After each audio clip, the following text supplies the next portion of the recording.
Hello and welcome to tonight's show.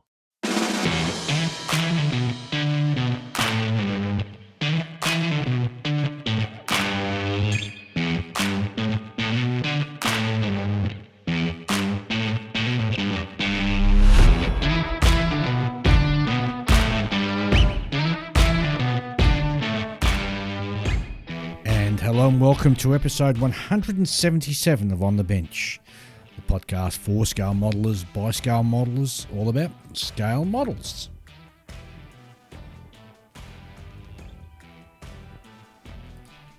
This episode is being brought to you through the generous support of our Patreon supporters. You too can help support the show. Simply go to www.patreon.com/onthebench and pledge any amount from as little as $1 per month upwards. Your contributions help with our hosting and production costs and are greatly appreciated by all the team. And of course, don't forget, you also get a free OTB sticker once you become a Patreon member. So in this episode, we're going to be having a chat with the guys and seeing what they've been up to the last couple of weeks since we got back from Canberra. And of course, we've got some listener mail to have a look at, and the Falcon reporting in with what's new in the modelling world.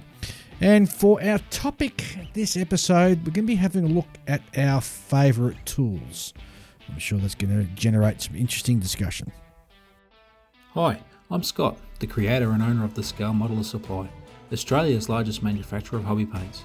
Our premium airbrush-ready acrylic lacquer paints are designed specifically for use on plastics, with a comprehensive range covering all popular modelling subjects including military, aircraft, rail, auto, sci-fi and more.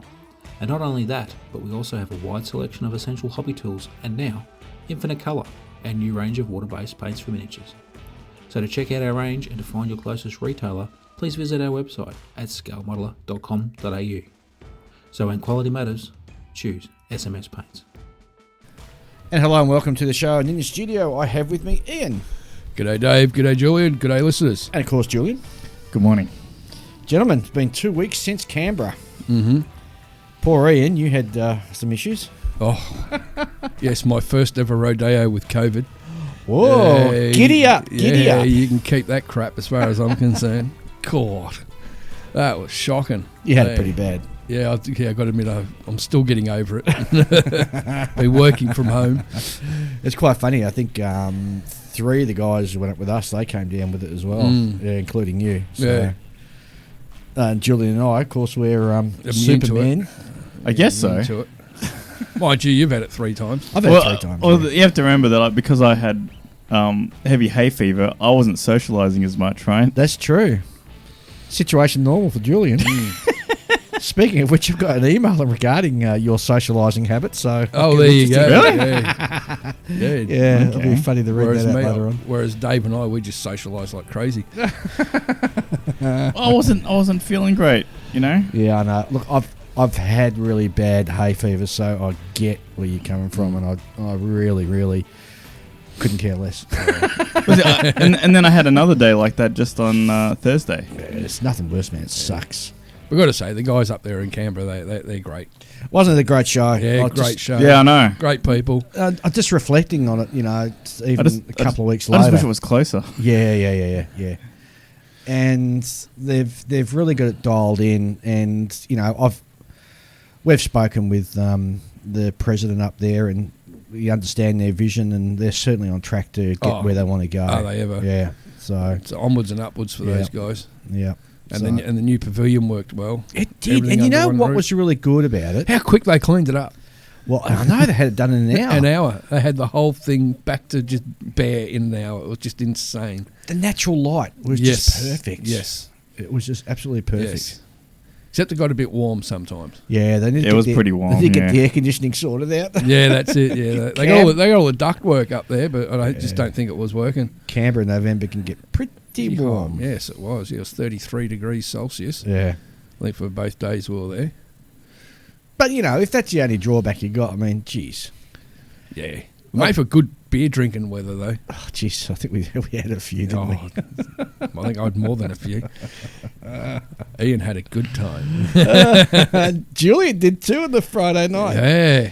Yes. You were at least 6 sheets to the wind. I was all right. I wasn't. I don't know, hooking into that rum, mate. Yeah, well, to be honest, like I didn't actually get that blotto. It was more No, just you didn't. afterwards because it was all sugary crap. Yeah. Gave me a hangover plus hay fever. Because you didn't drink a litre of water before bed. I drank a whole bottle of water. Oh, did you? It and work. it didn't cut it. I've never seen you tipsy before, so No, it was me a neither. new It was a experience first for us. me. Okay. You were a bit of a party animal. Julian went out of his shell. And then so Did most of the boys headed home on the Sunday, but Ian and I, we chose to stay up on Yeah. the Sunday night and head home Monday. Which was great because we got to catch up with all the guys again. yeah, so Sunday we went out night. again and drank some more beer on the Yeah, Sunday it night. was great. We had an awesome night catching up with everyone. Yeah. So too many people to name. We had just such a great time. Yeah. Very well welcomed. If I name some people who I want to highlight, then I'm going to offend others because I'm going to forget their names. So everybody who came up and said g'day, and to all our listeners too who came up and had a chat, and that was really, really, really, really great to see. And don't forget we got those really nice gifts too. Yes, we did. Yeah, we did. We got quite a few Those coins. challenge coins. It was really Yes. cool. And thank you to those people. Yep. You know who you are. Speaking of challenge coins, so on the bench, we have just pulled the trigger on our own OTB challenge coin. Yes. So watch your Woohoo. space. Should be here, hoping before the end of the year. Mm-hmm. And we'll be letting you know how you can get your hot little hands on one of them. So Yes. very exciting. Yes. And it's a great design too. Yeah, those look good. Yeah. Modelling. Let's talk modelling stuff. Yeah. All right, well, let's start with you, Julian. What have you been up to? Okay, so at Canberra, I did buy one kit in the Yeah. end, and it was the Lancia Delta S4 Right. Mm-hmm. from, is it, I forgot, it's the Hong Kong, or like Macau-based car manufacturer that sort of uses, I believe, Oshma's manufacturing. All right. There's two. I always forget which one it is. One's a new model, and the other one's Another one. yeah, the other one. And in the case, it's an 80s rally car, so So you can do it dirty or clean? I'm just going to do it dirty.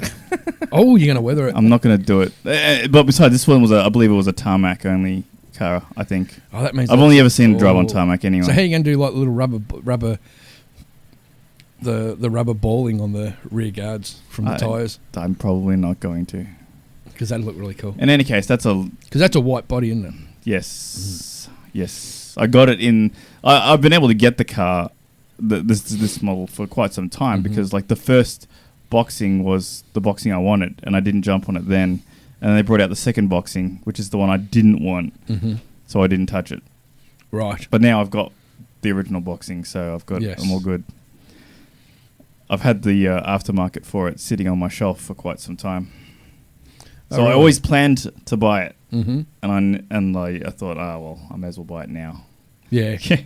And since then, I've bought some other things though. I spent $250 on a resin conversion set Holy for my master grade Gundam Curios Gundam stuff. Yeah, should be fun. Looks very nice, very crisp. Some of the best resin I've seen. It is very nice, isn't it? Yeah. It was very interesting. Like it's got a very fancy booklet that.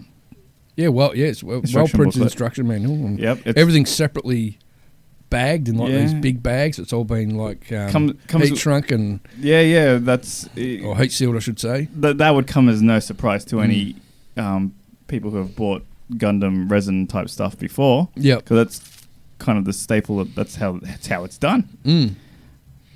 I guess you probably couldn't do it with most other kits because it would just get squashed and crushed and. But Yeah. but now that you've bought that, you can never enter that into a Gundam. You can only enter into Mecha now category. Who cares? Just saying. Who cares? It looks cool. Oh yeah, no doubt. And I'm blown away by, as you said, how well that moulding is for a resin. I think it's just sensational. Yeah, it's pretty superb. It almost looks like it's been Injection done in- molded. Yeah. Yeah. Well, see, the thing is, like with injection molded parts, you've always got like the opposite side that tends to look less crisp. Oh, that's only because they don't polish the mould in that side. 'Cause Yeah, they yeah. don't care. But this doesn't look bad on either side, No. to be honest. The only part that looks crummy is the casting block. Oh, yeah, we Yeah. can cut that off anyway. Yeah, exactly. And you bought another car kit? Yes, I bought another car kit, and it's a Ferrari 250 GTO. Mm. Another one. The only Ferrari worth buying, in my opinion. Well, there's probably another one. If you want to turn to the dark side. Oh, come on, there's no dark side in car modelling. Yes, there is. Unless you're building like a Renault or something like that. Right? A Renault. God. Look, Renault aren't too bad these days, but for a long time they were known for some weird stuff. Hey, no. Well, Actually, you know what? it's- Citroen's pretty weird. Citroen's the one who pioneered all this sort of interesting engineering stuff. Well, didn't they have it where So- you could jack your car up while you were still sitting in it? Yeah. They like the poles that came down next to each wheel. Uh-huh. So that rain's coming down. Yeah, I know. It's pouring with rain here. It's a really humid, muggy morning Yes. as we're recording this. And we got a big storm overhead. Yeah, the Renault's always been, I think they're the only French manufacturer that actually did Formula One. Yeah, but in Did the past, Bugatti do Formula One? Bugatti's not French, is it? I always thought Bugatti was French. There's, well, they're based in France now. I don't know. Well, I'll have to Google- I know they were based in France in the 1940s. We'll have to Google it. In any case, Renault's a bit weird. They've got that. The Renault 5 had that weird about-face engine with the transmissions in front of the motor. That's weird. Yes, we know you're a Renault fanboy. Yeah. I'm not a Renault fanboy. You just own one. I just own two. And they've never let me down in reliability. So yeah. They're pretty new cars. Except the freak. What? What, Ian? Turn signals on the wrong side of the steering column. No, it's on the European side. So That, just gotta get used to that. caught me out so many times driving Dave's car. Yeah. last- Yeah, when we but went to see, Canberra. it's Go to turn a corner, and next thing the wiper blade's going whoop whoop whoop. yeah, but Bloody thing. it's like that. It would be like that on any car that's not natively made for Yeah, I know. our roads. My parents used to have an RS 2000 Escort, Yeah, there you go. and that was the same, and that used to drive me nuts. Yep. There you go. I prefer an Australian car where it's on the Or a right, Japanese where it's car. where it's on the correct side of the steering column. Right. Anyway, Enough about cars. enough about it. So anyway, I've got the 250 GTO. I was expecting a very crummy kit because this is an old kit, right? It's really nice. It's super. The body is super. Yeah, the smooth, body's quite nice, isn't it? and the little seam lines that run down the from the mold what do you call it? lines, Yeah, yeah. the molding lines from the slide molding process. They're barely there. To be honest, the Hasegawa kit that I built of the Cosmo, that was far worse. I had to put a lot of bog into that. Oh, really? Yeah. Yeah. Well, Mr. Car Expert, I'm not a car expert. Well, I don't know. you're the only one that sort of really builds more than And, Right. and you took the clean sweep in Canberra. Yeah. he did Oh yeah, so we well. haven't talked about that, have we? Yeah. Julian. So- Julian. Yeah. So at And Canberra, did you find yeah. out which kit's got first, second, or third? I know that it was the Galant that got first because that was the picture. That's the green one. Yes, Right, yep. that's the green one. Yes, and it's a nice kit, and It's a terrific build. yeah, it could be a little bit better, but I don't know. it's got flaws. They just aren't easily seen. Yes. And isn't that part of the whole game of like competitions? Hide your mistakes. Yeah. I mean, yeah. So what happened was, for those who don't know, Which is most of the audience. yeah, exactly. So what happened was, I put all of my eggs in one basket, not realizing there were other baskets I could have put them into. So there were street cars as a category. There were street cars Japanese origin and street cars US origin. Didn't you read the stuff before you entered it? There's a lot of things I don't pay attention to, Dave. We all have our shortcomings. Right? So I put all my eggs in one basket, and every one of my eggs came out ahead. Yeah, which was well done. Well, that's the other So thing. I basically got the equivalent of first, second, third. Wow. I need to talk to to them about that next year and have a clean sweep rule in there. That's right. There should be. Yeah. Yeah. I mean, I should have just walked away with a win, and that's it. Because it works out that way. It's better for me as well because it means that my other models I could enter into future competitions, right? Yeah. But now they're all locked out. Yep, 100%. Bop-bong. You just have to build more. Yeah. So, coming back, seeing you're the car expert on the podcast, how's the Mooseroos Cup coming on? I haven't touched it. Oh, my giddy ass. Chris Look, Meddings finished his. Yes. And that came up great. Especially those little burnt-out washing machines in the back. And Mike from I've had a mental blank. Mojo. Yeah. Yes. Mojo Mike. Yes. He's well on the way with his. Okay. And that's not to also include all the other listeners who bought a kit and have been building along. Yeah. They're even further along than you are. You haven't even opened the box. No, I have opened the box. Have you cracked plastic? Yes, I have. You've cracked plastic? Yes, I have. Okay. You've actually snipped it off the sprue? Yes. Oh. I've assembled all of the chassis and all the drivetrain and stuff. Oh, cool. Well, our hopes are riding on your shoulders. Just saying, no pressure, man. Oh, well. No pressure. It'll, like if I lose, it just means they're biased against clean builds. Because I'll have the least weathered model of the lot. Well, at least you won't put a match to it like Chris did. Yeah, exactly. Like, What do you mean put a match to it? well, it's all burnt out, It's isn't all it? burnt out. Oh, yeah, you did. Model it burnt out, Yeah, yes. yeah. Well, you literally meant he put a match to it. Cracking build, though. Oh, it's stunning build. Ian, what have you been up to model-wise? Absolutely nothing with COVID. Absolutely nothing. I'm hoping maybe to get on the bench this afternoon. Yeah. And what are you going to do on the bench? I've got no idea. I've had a look. I've got about 5 kits on the go. Well, you've got to do a car model one way or another, don't you? Yeah, I know. And But which one? Oh, since the XB's gone to God. have you actually done that? Yeah, it's gone. You didn't put it back in the box and put it on the back on the shelf? No. Oh. It's gone. It's gone. He's committed. Just honestly, as much as a great subject, it's just a really, really bad kit. Yep. And it's just, I just don't want to waste my time with it. I don't want to scratch build an interior. Some kits deserve to be hated. Yeah. They don't do themselves any favours. And look, DDA is going to bring one out eventually. Yeah, exactly. And that's going to be a much easier no build. need And to it's going to be persevere. correct. Yeah, so I'm just not going to... I've kept the globe wheels, Yes. Oh, okay, yeah. You got to be sensible about it. Yeah. and that's about it. Well, I think that's the first kit in all the time we've been mates that I know you've thrown out. Yep.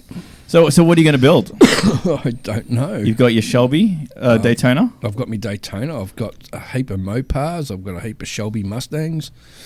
You could also build. I've also got that sci-fi thing. Could also build That cyberpunk car. the new one from DDA. The XB, or sorry, the XWXY. I haven't got one yet.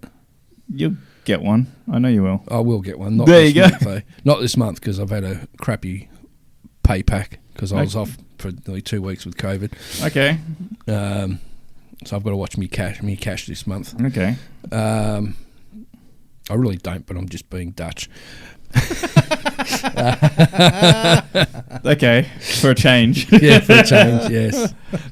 Being responsible. Well, I reckon you should probably build the coupe. Oh, I know. I've got the right paint colour, You've got and you showed me I can get because I want to build that in race, which means I want to get a figure. So I've got to get a figure that I've got to convert to make it look like Dan Gurney Yeah. Okay. for the 65 Sebring, 24 hour, which means doing a lot of weathering. Okay. I'm going to build it in race. And it also means taking a chunk out of one of the headlight covers. Oh, that's scary. Yeah, and dents in the front. Well, you don't use a pair of clippers or something. You wouldn't want to sneak up on that with like a grinding tool or something and then sand. Yeah, I'm not too sure I'm going to do that. But the fun thing's going to be putting all the dents in the front. Well, it doesn't have to be after the race. It could be just during the race. No, that's what I'm right? doing during the race as he's racing. So I want to get like a seated driver figure Right, yeah. from the mid 60s. Mm-hmm.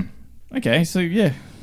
I think the one thing what I'd really like to do is, because that race was basically run during a monsoon rain.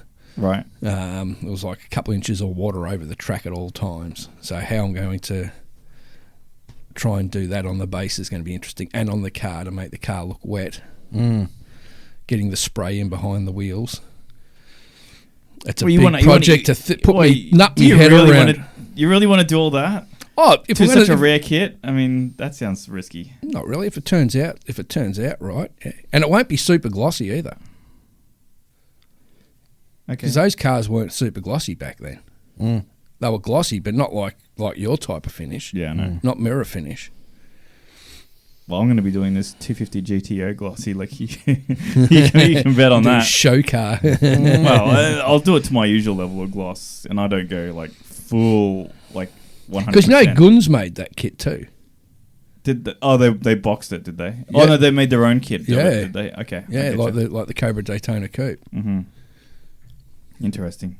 But yeah, like I said, I've got so many choices of car kits, but we're running out of time, which means I really got to pull my finger out and do one. Just do a straightforward build. Oh, then I'll just do a Mustang rather than a Daytona diorama. Or well, that's what it is, right? Talking to our mate Scott from SMS. Yeah. He's bringing out the Ford colours. Yeah. Within the next few weeks. Yeah. Mm-hmm.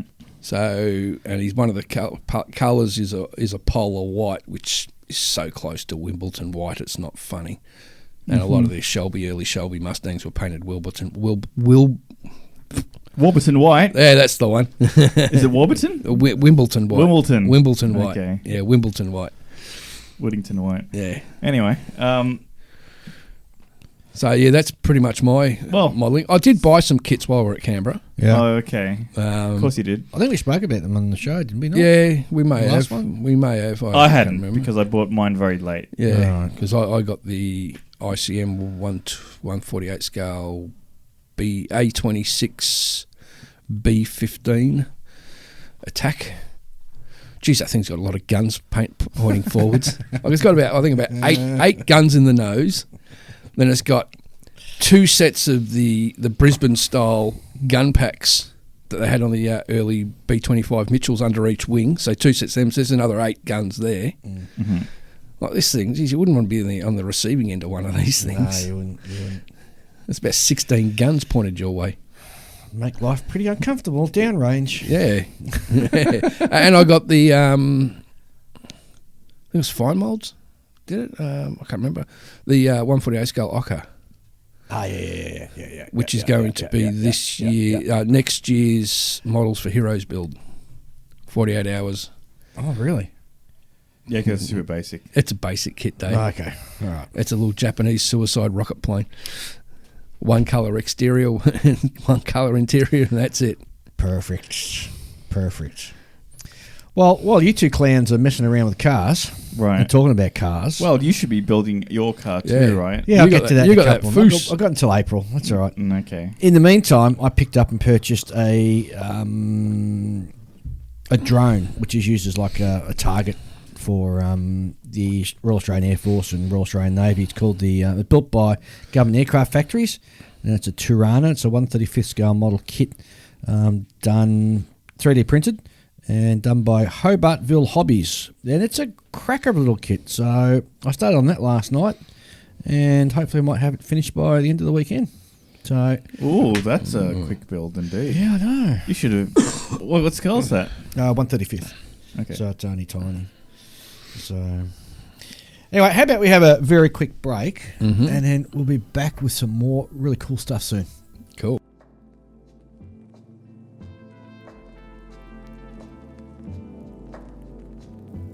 Hey everyone, it's Chris at Inside the Armour Publications. I'd like to tell you about the new ebook we have available right now, Perfect Pits, the 2nd edition. This is the same book as Perfect Pits that we previously released in print. However, it's now available as an ebook from InsideTheArmour.com and includes new material for a 2nd edition. You can download this book along with any of our other ebooks on the ebook section of our site. In addition, I still have copies of Models from Ukraine Volume 2 if you'd like to help raise some money for a good cause and get a great modelling book full of fantastic artists like Calvin Tan, Paolo Portuese and many others. Please do go to the Supporting Ukraine page of the Inside the Armour site. All these books and more are available right now, including Tetra Model PE, Wingsy kits, and a bunch of other great stuff at InsideTheArmour.com.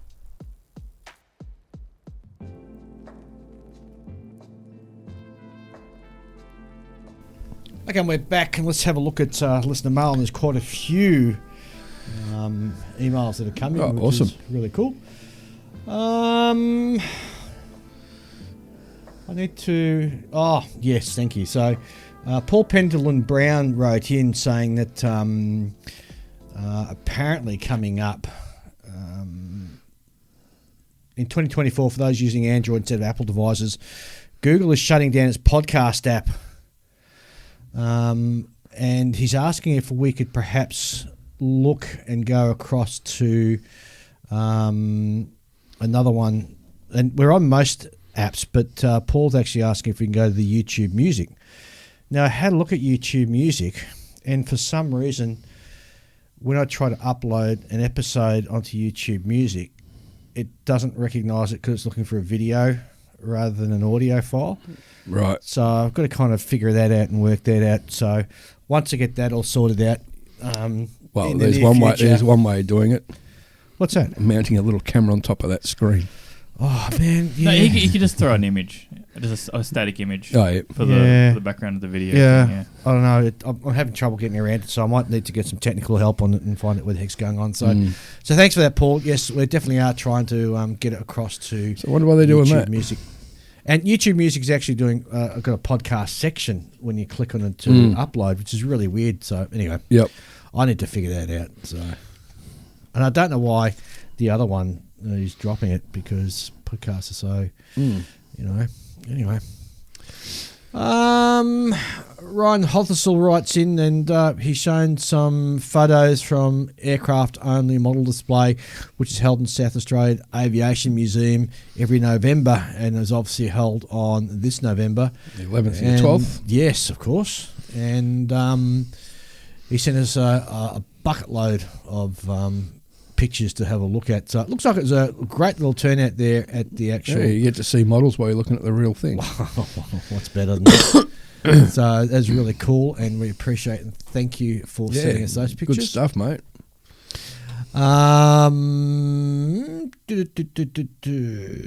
David Waples writes in, and he says, just because you can doesn't mean you should.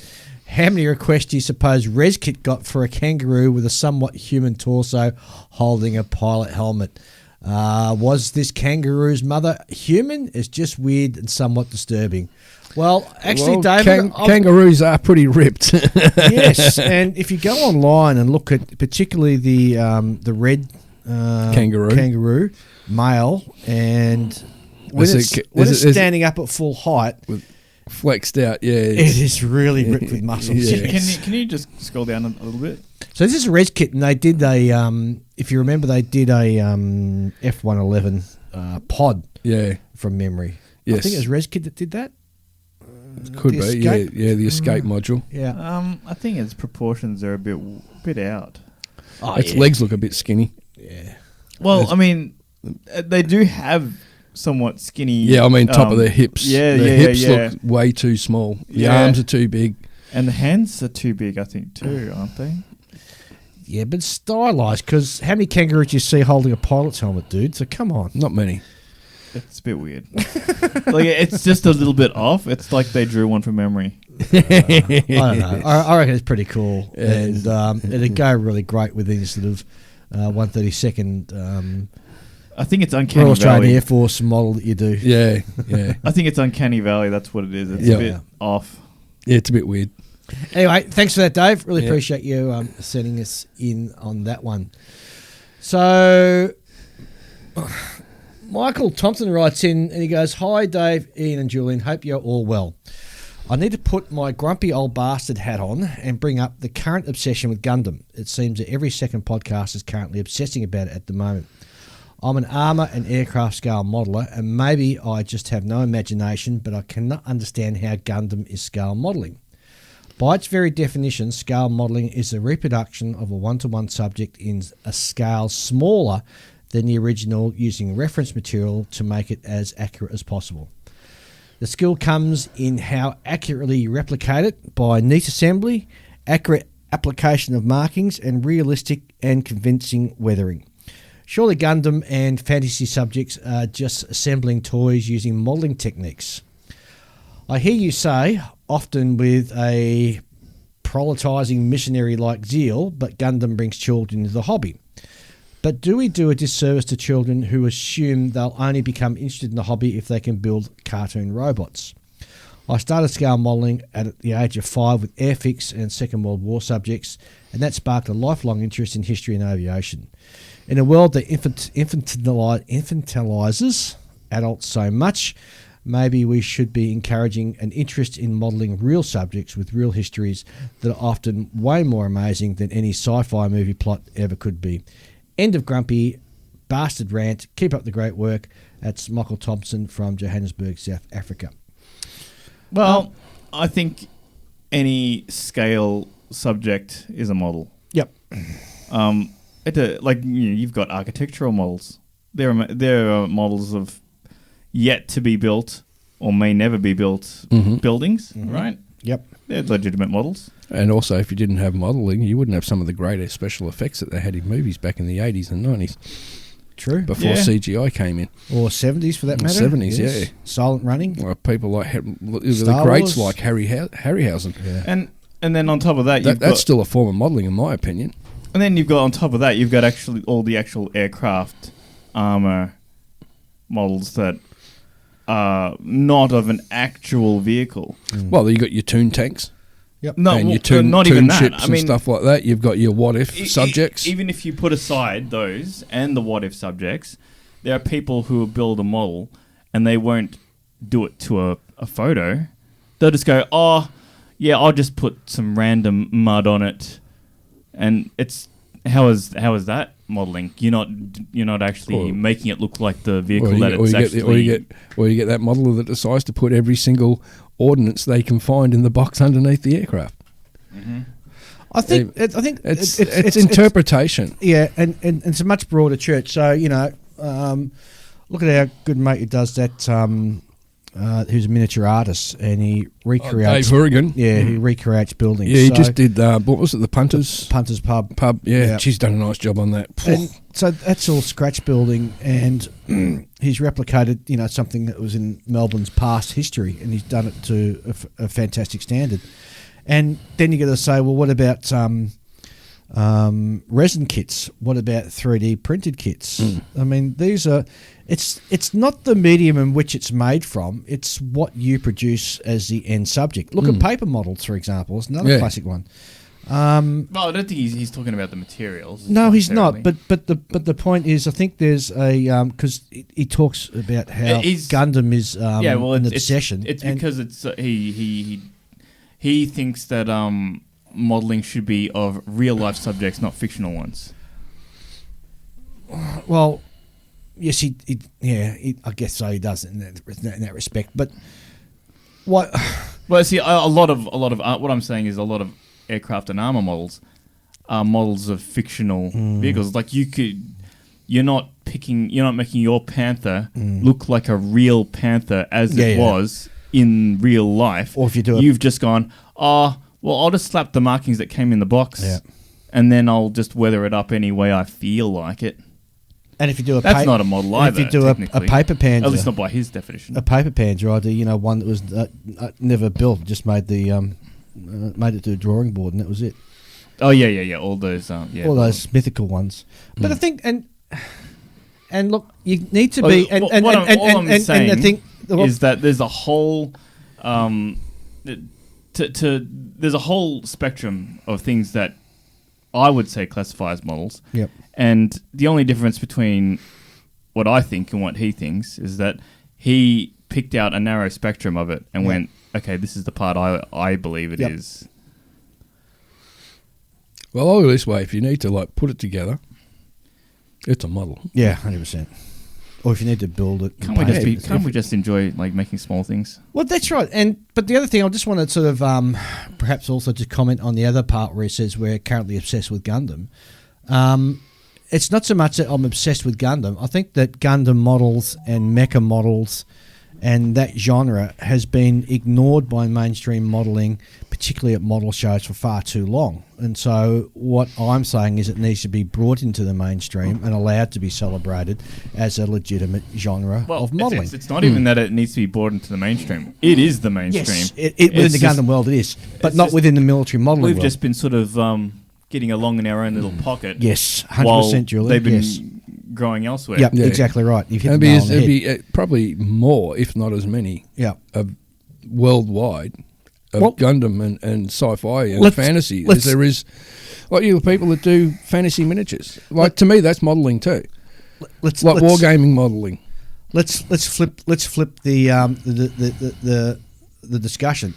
Say you, as a aircraft builder, take your 1/35th scale, 1/32nd scale Spitfire along to a model show, and the category you got to enter into is aircraft. Full stop. Yeah, that's what the Gundam modeler and the science fiction modeler and the real space modeler and the mecha modeler and the fantasy modeler has to do. It's by and large.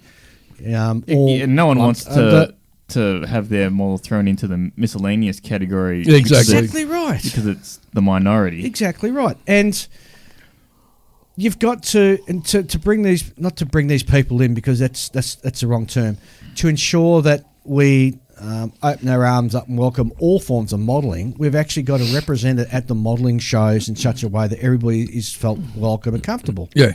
So, as I said, how would you feel if you just had empty Spitfire into aircraft and that was it? You're competing against jets in 1/44th scale, 1/72nd, and all the rest of the scales, and modern era as well as World War One. Or what about if it was even more broad than that? What if it was just history models? Yes, exactly right. And your plane's in there amongst tanks and figures and other ships things and all sorts of things. Yeah, in all different scales.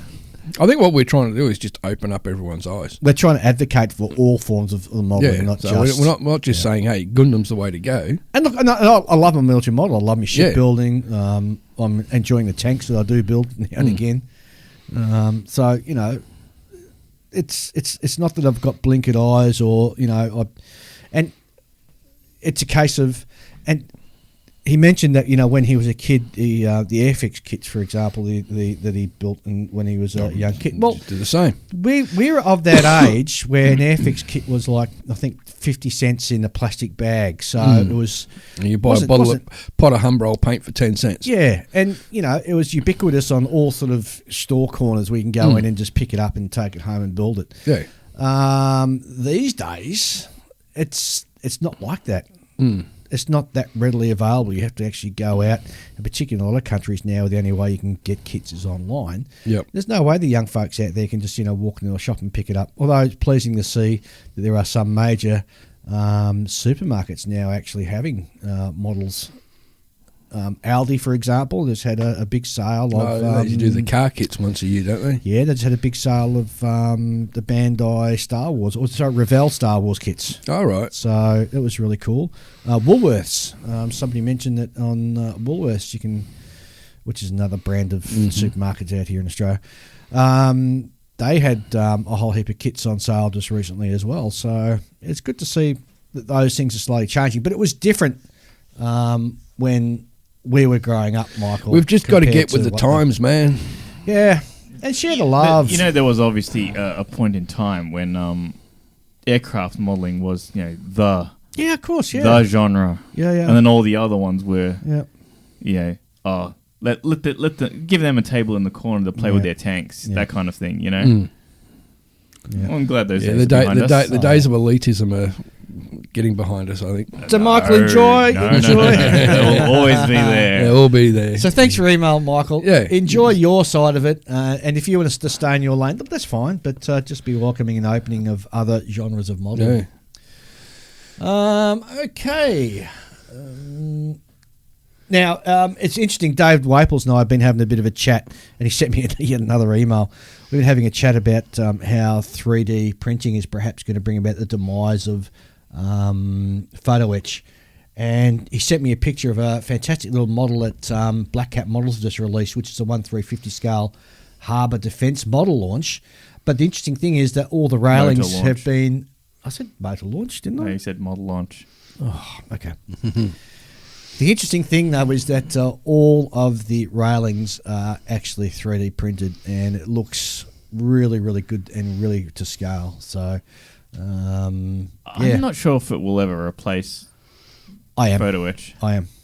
I can't think of one photo etch item that readily comes to mind that can't be done in 3D printing Because like to better quality. Well, see, the 3D printing is still resin, and resin is brittle, right? But you're talking about a different thing.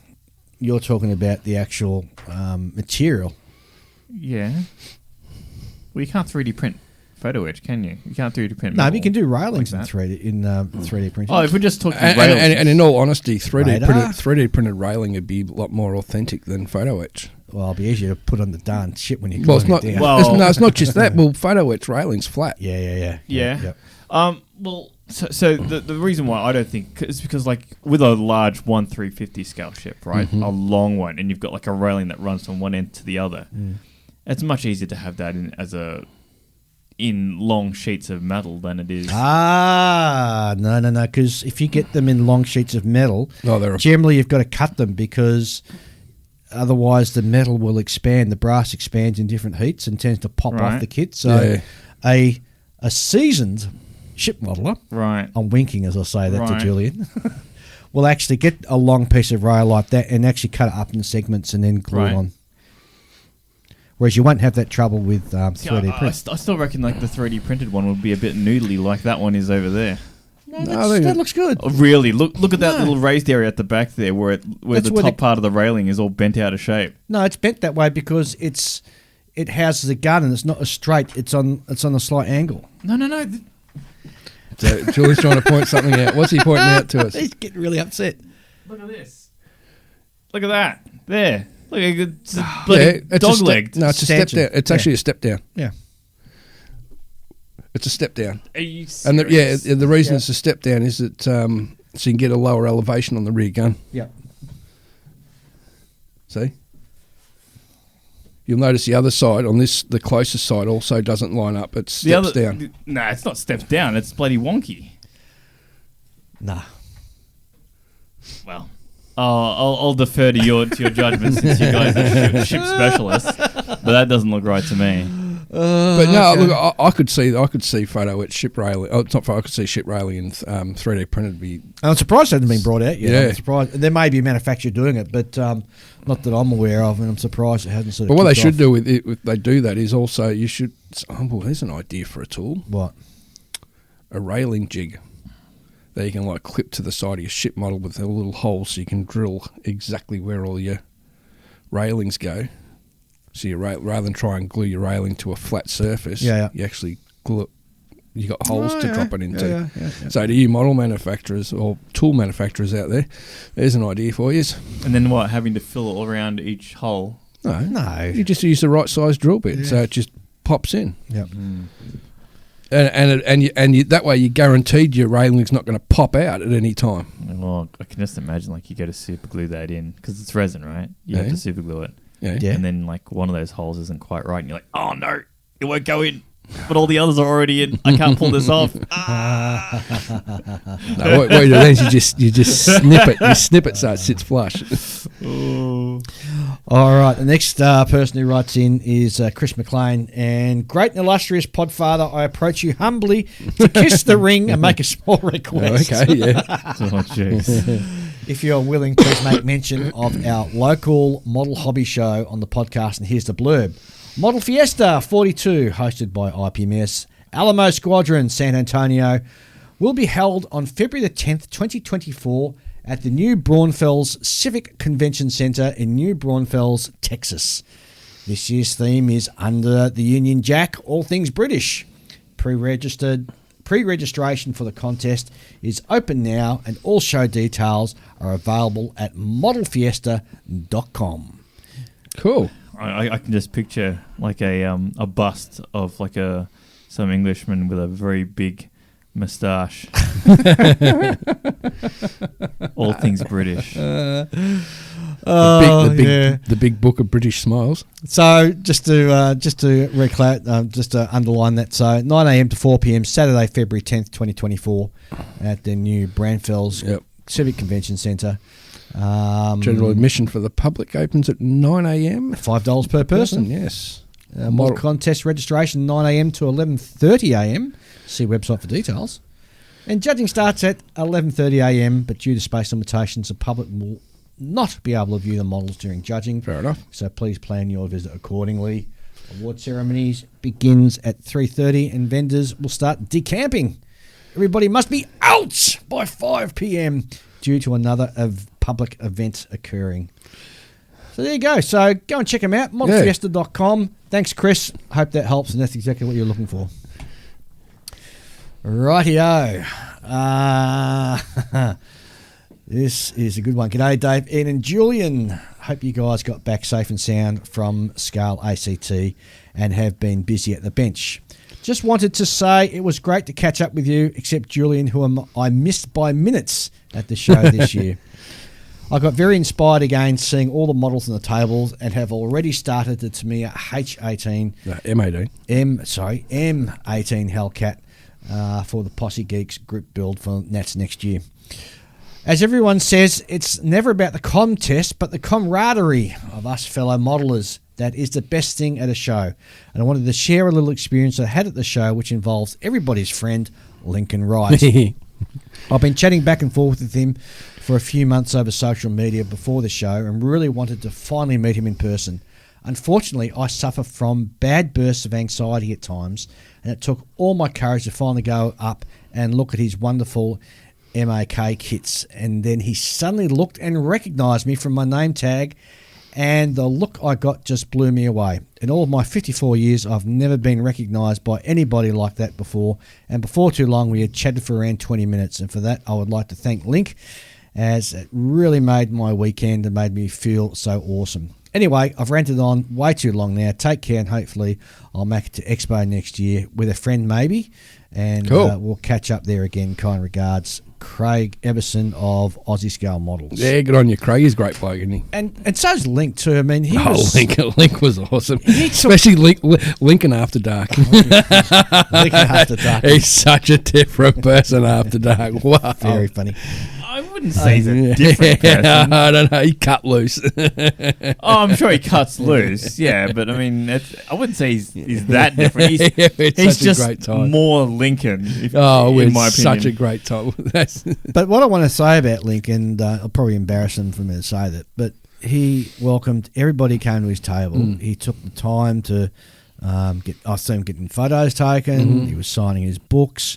And no matter who sort of came up to his table, he took the time to sort of reach out and say good day and have a chat with him. Yeah. And he must have been absolutely exhausted after 2 days of doing that. But then again, that's just Link. That's the way he is. Yeah. He's just a great bloke, yeah. Alrighty. Okay, let's have another announcement for a model show. This is from Ashley. Oh, gosh. Burgraff, yeah, that'll do. Okay, Benches and Dave, getting in early for our show announcement. We'll send some more. We'll send some more information and category lists as we get closer. It's almost a compliment when Dave says that'll do for your surname. Well, it's better than him butchering it.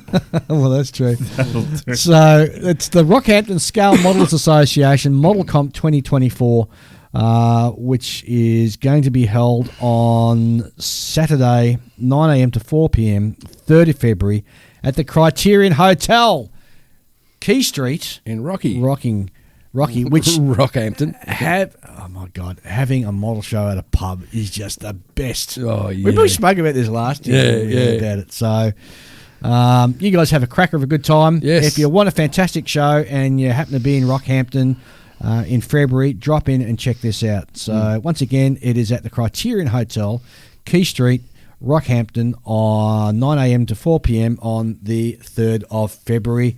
And, of course, you can also go to the Rockhampton Scale Modelers Association to find out more information. Yeah. There you go, Ashley. You happy with that? Should be a great show. Yeah, it should be a great show. I reckon. It's in a pub. I reckon it's the most oddest thing you can think of. Having a model show at a pub. Oh. You know, you can just picture like a bunch of guys standing around in a circle, beer in hand, and they're doing that thing where they point with the finger that they're holding the beer with, you know, going, "Oh, that one's all right. Yeah, that one, you know." All right. This is going to be this is going to be comedy gold. Watching Dave just try and butcher this. Oh, this is great. Hello, benches. Veal Giovannisson from... Giovannisson. What? Where did you get an S from? Giovannin. Veal Giovannin from... Hang on. Hämeenlinna, Finland. Good luck, Dave, with that one. I like how your pronunciations just add in extra syllables. Like, Well, I've got to make it roll off the tongue. Villa from Finland. Villa from Finland writes in. rolls off his tongue and down his front. Love your show and the knowledge that you share. I mostly build car models. Oh, not another one. And I enjoy modifying them a lot. It's very hard for me to build cars stock or even factory. Using my imagination, visioning, and making those changes to a kit is the reason I build scale models. The guy writes English better than I can talk it. Yeah. That's so... having listened to all your episodes, I haven't heard you mention garage kits a lot. Have you guys built them? I stepped out of my comfort zone and bought Industrial Mechana full media kit. Industria Mechanica. And he bought the Ian McHugh's Sci-Fi Flying Boat, which is a great kit. Sadly, they don't offer resin kits anymore, but luckily I have this and another one in my stash. And have you had any experience building smaller production garage kits? Well, mine ended up in the bin. Well, I have. In fact, I'm building one now, which is, as I said, by Hobartville Hobbies. And it's a great little 3D print kit. Yeah, exactly. As There's some- 3D printing comes in, I think it's going to take off a lot more because... Oh, I remember Garage- that Industrial Mechanica kit. That's the flying boat, the junk sort of thing. That is, I always loved that kit. And he's done such a nice job on it too. As I was saying, garage kits in the past has been sort of like the realm for like the really Crappy resin. the real masochists, right? Yeah. I mean, the classic garage kit experience is exactly what you were saying about that one that you were building, the Ford. Yeah. Where, you know, you sand it a bit and suddenly you've gotten into air pockets. Oh, yeah. But I remember even before that, when I was quite a youngster, I bought I think it was an XR or an XT four-door sedan car body. But this thing was fiberglass.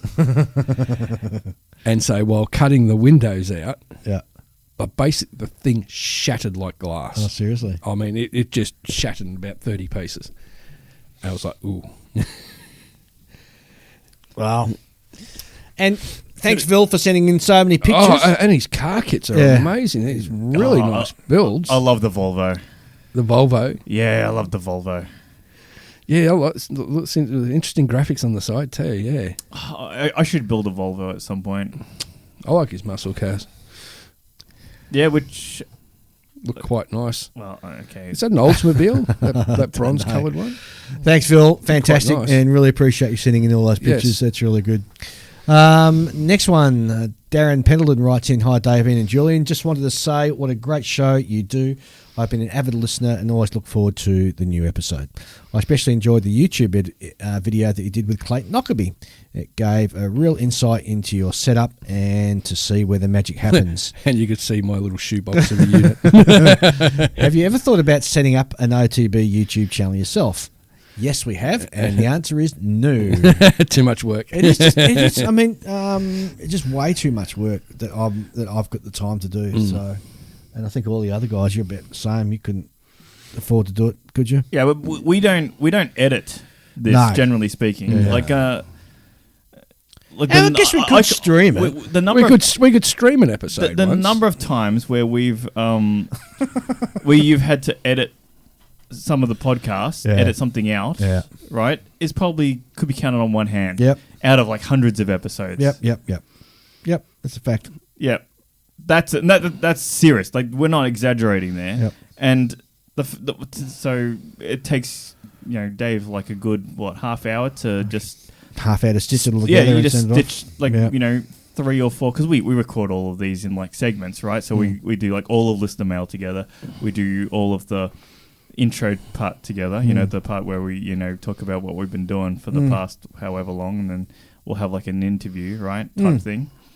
And there's like these are like 3 things, and you just put them all together with whatever sponsor things in the middle, and that's it. Yep. It just goes straight up. And if it was any more than that, Dave probably wouldn't bother. No. Because it's a hobby. This is a hobby for us. Yeah, we're not doing it for any financial. Yeah, we're reasons. not. Oh, no, you're not going to get rich doing a podcast. No, Unless you Like you can, but not with unless scale you're like models. someone like Al Murray or someone. It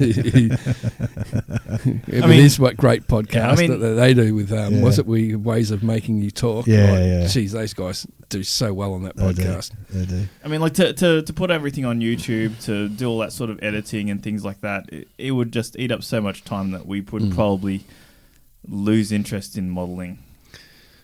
Yeah.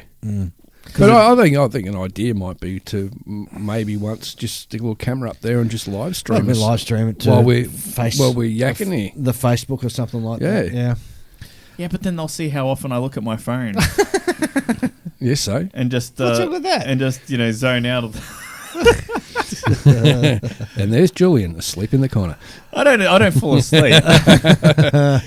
Yeah, he got more, hadn't he? Yep. Darren, and the odd times when Dave's coffee gets to us and we have to go to the bathroom, which happened this episode.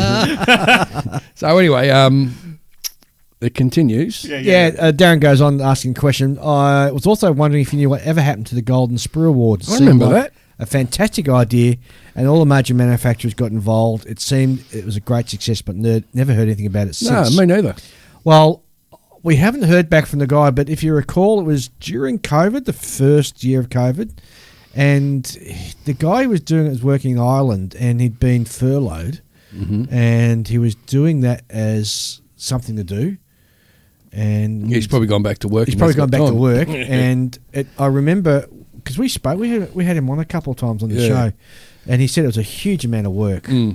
And as a one-man band trying to sort of wrangle that from around the world, it's just extremely difficult. Yeah, so I get why it's probably not happened again. Yep. But you're right, it was a fantastic idea, and maybe it needs to be sort of revived in a different way or a different model. And the last question, he says, with Julian's love of all cars at the moment, has he decided to pull the trigger on a Model Factory Hero kit yet? And the answer to that is no. Absolutely no. Because A, it's a lot of money. So if you don't know, they come in two. They have 3 scales. So they have 1/43rd, I think, and they have the standard 1/24th, and then they have the big ones, the 1/12 scale ones.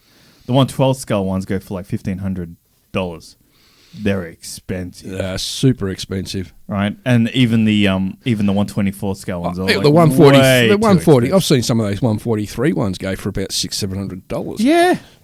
For a car that's as no bigger than a friggin' Matchbox car. And honestly, the quality isn't there. I mean, they're the best thing that you can get to make the model as far as like representing the detail and things. But yeah, I've seen people recently building a few Model Factory Hero kits, and they've had to get one of those tumblers. You know, the ones that because all of the the polishing tumblers. Yeah. Because all the white metal bits are like really rough edged when you get them. Yep. And it requires a lot of cleanup. All those white metal parts. Yeah. And people having to like cut, like because they'll have like a white metal door, and they'll have to cut the door. Yeah. Because like it's a little not straight. jeweler's saw or something. Because it's not straight. It's not. It doesn't fit the shape of the body. Oh right. Darren finishes up. Great show. Keep up the good work. Kind regards from Darren in York, England. And also not long to go until BBL 13 come on the stars. Big Bash League. Yeah. Now, this is a bit of an interesting one, and I just need to sort of get my head around it. So, basically, it is... It's from a museum, and it writes subject FE2B model. I'm interested in a 32nd scale model of World War I FE2B fighter bomber for a display in our local museum. A local resident gave the first plane to establish the Empire Aircraft Donation Scheme in 1916. He could afford to. His wife gave the last one in 1918. In all, 18 planes were donated for the war effort from the British Empire. Sydney Kidman's plane was shot down several times, and each time it was replaced with another plane also named Sydney Kidman No. 1. And Mrs. Kidman's plane survived intact, I believe, and went to New Zealand after the war. We are interested, this is the museum, we are interested in a model painted in RAF colours of the era with Sydney Kidman No. 1 painted on the nose. If you're interested, can you build one of those for us, and could you give us an indication of the likely cost? As we will be applying for a grant for this project, the grants will be run this financial year. They run with the financial year. Yeah. So if it's much later, then they would have to go into a waiting period, right? So this is basically a call to arms to anybody who is able. This is not reading this. This is really a call to arms to all our listeners, particularly those in Australia. If you, especially in South Australia, interested in helping the museum out by building a 1/32 scale model of the FE2B, can you write into us, and we will get you in contact with the museum. Yep. And hopefully we can sort of help the museum out by actually achieving. And it looks like obviously there's going to be a few dollars in there to help you sort of do it as well. Now I'm trying to think. Do they already have the model kit there, or no? They want a model of the actual aircraft. Then you've got to try and get one of the. Because I know that it's going to be a difficult kit to unless you've already got one to get your hands on. Because Wingnut Wings did one, but geez, I don't think you'd be able to find one next to a reasonable price nowadays. Yeah, don't know. Well, if it's going to a museum, I guess price reason. Well, I don't know. Well, anyway, into us, and it's going to be. It needs to be something that's going to handled by a seasoned biplane builder too. Because those FE2Bs, they were the pusher. Yeah, I think they were. Pusher prop, and they got the structural work behind the cockpit and the little tub at the front. They're a beautiful looking aircraft, but geez, you got to be super skilled to build one. Yeah, this is a call to do a commission build. Basically. Yeah. So just send us an email to onthebench64@gmail.com. And we'll get you hooked up with the museum. Yeah, definitely. So I'll keep that email just aside. And just think, then you also get the kudos of having your kit in a museum. You do indeed. And it's not the case of where, please, Mr. Museum, can you put this model in your museum? Yes. And they find a corner to stick it in. Mm-hmm. No, this is an actual. They want your plane of this specific build in their museum. Yeah. Very cool. Yes. All right, I think it's time for a break before we have a look at what's new in the modelling world. So we'll be back very shortly. All right, let's have a look at what's new in the modelling world. And first cab off the rank, our good mate Kevin writes in from KLP Publishing. G'day, Dave, Ian and Julian. Hope this email finds you all fit and well. Wow. Recovered. As you may be aware, I've just launched the latest build guide for KLP Publishing entitled Building the ICM DH-82A Tiger Moth in 1/32 scale. This is a 260-page ebook where Max Williams tackles the ICM 1/32 scale Tiger Moth kit, wrestling it into submission with a number of aftermarket additions and scratch build improvements. Max combines forensic attention to detail and an intimate knowledge of the subject and finely honed modelling skills to produce a terrific model. His build commentary is littered with detailed photographs of the real thing, and his insights are invaluable to anybody aspiring to build the ICM Tiger Moth kit. Along with Max's terrific build, we've also included his detailed comparison of the three extant Tiger Moth kits in 1/32 scale and an extensive walk around of Tiger Moth ZK BEF by Zach Yates. All this for a measly 17 Australian pesos. The book is available for immediate purchase and download from our website, and I'm hoping you can find the spot to mention it on the podcast. Of course we can. We'll find it somewhere. Of course we can, Kev. So just go to www.klp.com.au and you'll be able to see it there. No worries, Kevin. Hope you're happy with that plug for your latest. And, of course, Our good friend, the Falcon. Falcon, has written in. All right, let's see how many things I can butcher here. All right, hold on your hats, gang. Here we go. The Falcon writes in, are you all over your dose of Canberra COVID yet? We're getting there. Let's start off with aircraft news. This is old news for most people, but if you have just awoken from a coma, Airfix made a surprising kit release at Scale Mod World Telford. A 72nd scale Messerschmitt ME 110A. A what? A 410A? What did I say? 110. You idiot, David. Messerschmitt 410A-1/U2 and U4. There are two marking options, both Luftwaffe. An A1 operating in Norway in 1945 and a 50mm cannon-armed U4 based in Kongsberg in 1944. Going by the number of people online who say they have ordered one or more of this kit, I would say that Airfix are onto a winner with this one. Yeah. DBMK were also at Telford, where they showcased the 8 decal options that will be supplied with their 148 scale Supermarine Scimitar. 7 are in Royal Navy camouflage of the extra dark sea grey over white. Things are livened up a bit by some colourful unit tail markings. The final option for the Scimitar, performing high-speed trials with the Royal Aircraft Establishment, is painted in a rather fetching pale blue and white scheme. The good news ends there, however. Due to the ongoing war in Ukraine, the release of this kit is at least a year away.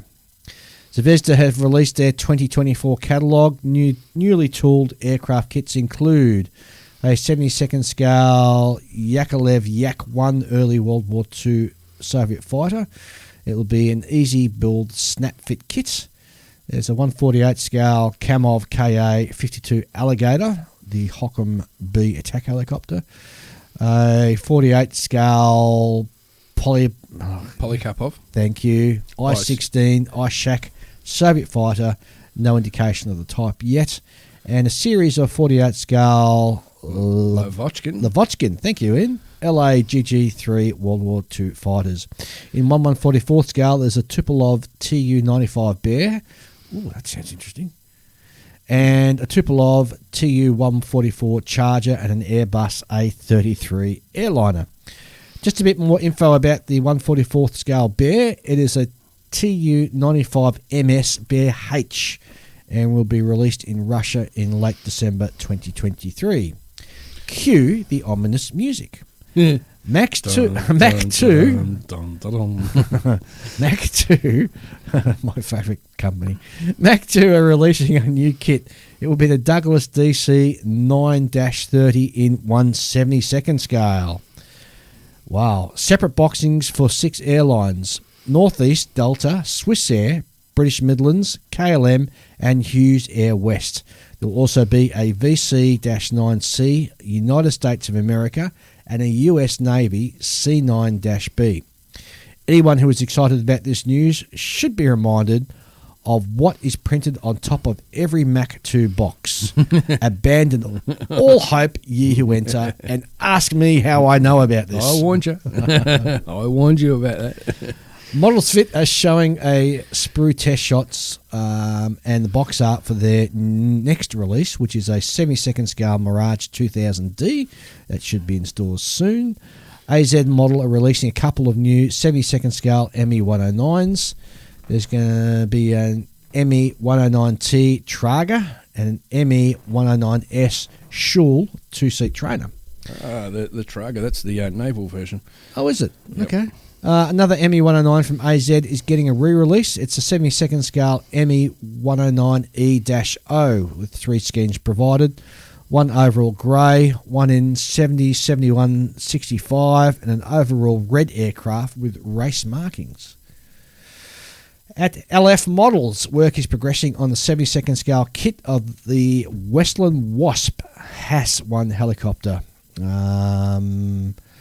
LF Models are hoping to have it ready for March 2024. Special Hobby are re-releasing their 48 scale Fiat BR20 bomber. The Fiat BR20 Cognogia. What is that? That's not say Sioggia. Cigogna. What's it say then, Julian? Cigogna. Come on. It's likely Cigonia. There you go. That's what I said. Cigogna. No, it's not. This is going to be available sometime in 2024. News just in. The Airfix 148 scale Fairy Gannet is now listed as in stock at the Airfix website. Woohoo! I want to get one of these. The plane that looks like a guinea pig. Oh, it looks awesome. Micromere AMP have shown progress of their CAD renders of the 144th scale Northrop Grumman B-21 Spirit stealth bomber. They've also shown box art and the first sprue shots of the forthcoming 32nd scale Yokozuka MXY7 Oka. Oka, yes. And the last bit of news coming from Micromere Stable, they have shown CAD renders of the 72nd scale Junkers JU388 Stortenberger. Yeah, they're the really cool looking ones. They're the ones with like the whole teardrop front section. Stortenberger being German for pirate. I didn't know that. I do now. This late war Luftwaffe type was a bit of multi-role aircraft with bomber, heavy fighter and recon variants. So Micromere should be able to offer multiple versions of the subject. Personally, I just hope they get around to doing the proposed maritime patrol variants. The JU388 R. I've got some aircraft news. Oh dear. Yes. Okay. Hasegawa's re-releasing their J7W1. Oh. With Godzilla -1 box markings. Which means there's a good chance we'll probably see some of those great pusher prop canard wing unusual Japanese prototype aircraft in the movie. They do look cool. They do look pretty cool. They do look cool. And to see a squadron of those taking on Godzilla would be pretty awesome. How did I know that this was going to be... You're going to sneak Godzilla in there somewhere? Why wouldn't I? Speaking of which, before we go on, you enjoying Monument? Monument? Not Monument. Monarch. Monarch. Loving it. Monarch. Absolutely loving Monarch. A series on Apple TV about Yes. Godzilla. Yes, Godzilla and Kong and all the other Mutos. Yeah, it's really good. I'm loving it, yeah. Yeah, it's big. Production values are very high, Yep. and it's an exciting storyline. Yes. It's got me sucked in. Yes, I quite enjoyed the Castle Bravo scene. That was pretty cool. It does. All right, let's move on to naval news. From Zvezda in 2024, a 1:100 scale kit of the Russian brig Mercury. Don't get too upset about the scale. It's a 2-masted sailing ship, and maybe that is the standard scale for this sort of thing. Yeah, kind of. Yeah, I think for 100 scale, that'd sort of bring it out to a decent size. Manufacturing news. Wingnut Wings isn't quite dead yet. A few days ago, Wingnut Wings filed their annual returns with the New Zealand Companies Register. Ooh. Will they come back? Probably not, but it seems Peter hasn't quite been able to bring himself to completely shut down his baby just yet. You did an entire podcast about these things, and I still don't know what to call them yet. News. Meng, or Mung. Sorry, I've got to laugh. It goes back to OTB After Dark, but Yes, anyway. and the Japanese translation for Mung. We won't go there. Mung have announced a multi-purpose humanoid decisive weapon, I beg your pardon. Artificial Evangelion. Production model 02 version 1.5. I've got no idea what that means. It's from the Evangelion manga cartoon. Yeah, there's a which was a pretty big deal in its time. Yeah, it's a 90s. Like everyone from the 90s knows that. You can almost guarantee that if you go into any karaoke place in Japan, someone will sing that the theme song from that show. Oh, really? At least once. Well, it's confused the poor Falcon because he writes, what does any of that even mean? Where is the scale? What the hell is happening? Whatever, this thing will be available soon with a December 2023 possible And they will release sell date. like hotcakes. Rocket news. Ooh. Here is something for our very own Rocket Man. Because That's you, Dave. Dave's a rocket man. Sova M have announced a 72nd scale CIM-10A Bombark US missile. It's even in my scale at 72nd scale. How exciting! Yes, Dave's going to get one. I am getting one. And actually, our good mate Kevin, he just did one of these. It was a 3D print that he did on his printer. So it's a surface-to-air missile, I think, from memory. So it looks really, really super cool, and I can't wait to get my hands on one. Military vehicle news. Takem have announced a limited edition 135th scale Jeg Panther G1 with Zimmerit. Made a note of this a while back and don't remember what makes this a limited edition. Last time we reported about Takem celebrating a 10th anniversary by releasing 3 Tiger tank kits. We now know that the variants will be, it's going to be a Tiger 1 mid-production with Zimmerit, and that's Otto Carius. Limited edition. Yep. A Tiger 1 mid-production with Zimmerit without Otto Carius, and a Tiger 1 late production with Zimmerit. The exciting news doesn't stop there, he says. There will be a Takem Big Tiger box containing all 3 kits and a 1/16 scale character of Otto. What more would you want? Hey. I don't know. Well, he was a pretty decent Tiger race anyway. Yeah. Zvezda's new military tool vehicles for 2024 include a 72nd scale KV-1 heavy tank, 72 scale T-70 light tank, 72nd scale BM-21 Grad MLRS, a 72nd scale T-62, and a 72nd scale Russian 3-axle military truck known as the K5350 Mustang. In 35th scale, some of the kits are a T-62M Russian main battle tank, a Soviet B-4 204mm howitzer, a Gaz-66 truck, and a 2S1 Gozvdika self-propelled howitzer. Vespid models have announced a 72nd scale armour kit. It's a T-34/85 model 1944 from Plant 183. The T-34 kit includes a metal barrel and 3D printed fuel tanks. Vespid are releasing a deluxe edition of the 72nd scale Centurion Mark 5/14 RTR main battle tank. The only difference that I can see between the deluxe and the standard editions is the inclusion of a 3D printed canvas mantle cover. 4Art have just announced a 72nd scale kit of the US M24 Chaffee light tank. No further details on this one as yet. And Tamir will release a 135th scale Panzer IV OS FG early production with motorcycle set for on the Eastern Front. The kit will come with 4 tank figures and a rider for the DKW 360 motorcycle.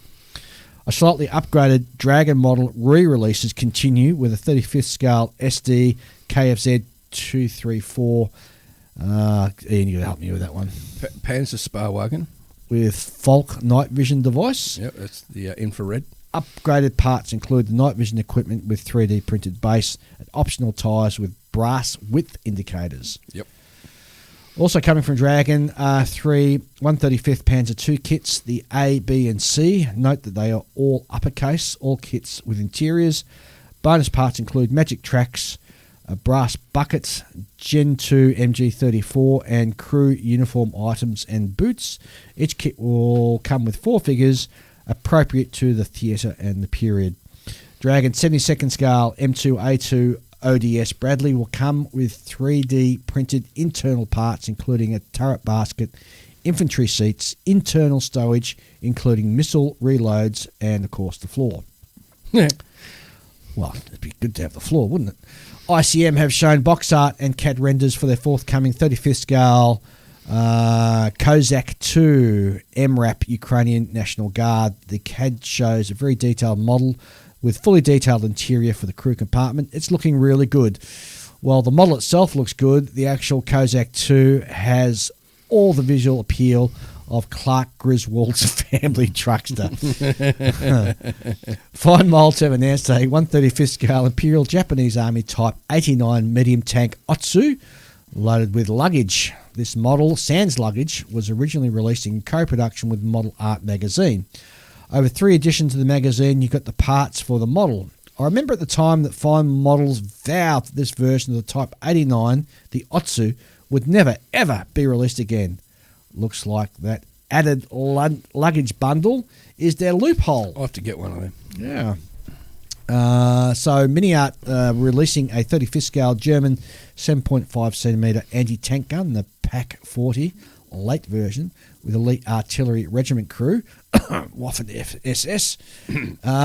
There are 4 crew figures and 4 marking options for the gun, 2 for the Eastern Front, 1 for Italy and 1 for Normandy, France.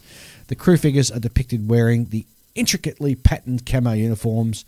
Mini Art doesn't provide decals for those, so hope your painting game is strong and on point.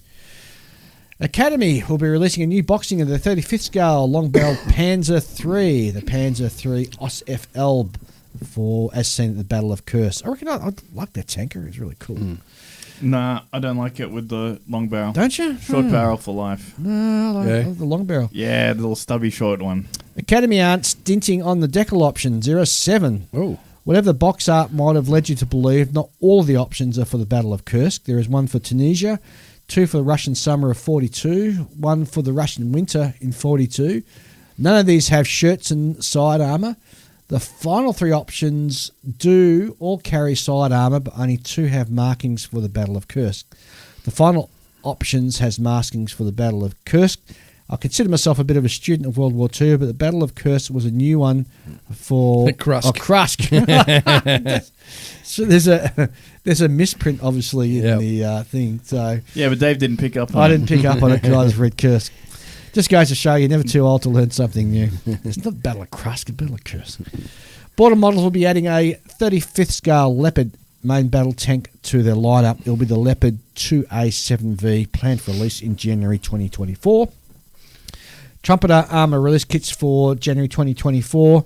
There's a 35th scale German Army, 8.8 centimetre flak 41, and the kit will come with 4 crew members, 2 marking options provided. The kit has 570 parts. Gee, that's a lot, including rubber tyres and fret for photo etch. And a 35th scale kit of the German Army Schwer Zugkraftwagen. Yes. 18 tonne with 8.8 centimetre flak. To translate, that's the SD KFZ9 Famo half-track with an 88 mounted on. Trumpeter have already released a kit, something similar, but this appears to be a later version of that, and there's only 1 marking option. The kit features 760 parts, India-link tracks, rubber tyres, and a fret with photo etch. That's all from the Falcon. That was certainly a very detailed report. Copper State models. Yes. As you may know, I purchased their 135th scale Triumph motorcycle. They bought out 3D printed. They're now bringing out in 132nd and 135th scale a World War I German Wanderer motorcycle, which looks pretty cool. So I'll have to add that one to my collection. Very cool. Yeah. Any other news? That's about it from me. All right, well, let's have a short break and then we'll come back and have a talk about our subject for the day, which is our favourite modelling tools. Yay. So back very shortly.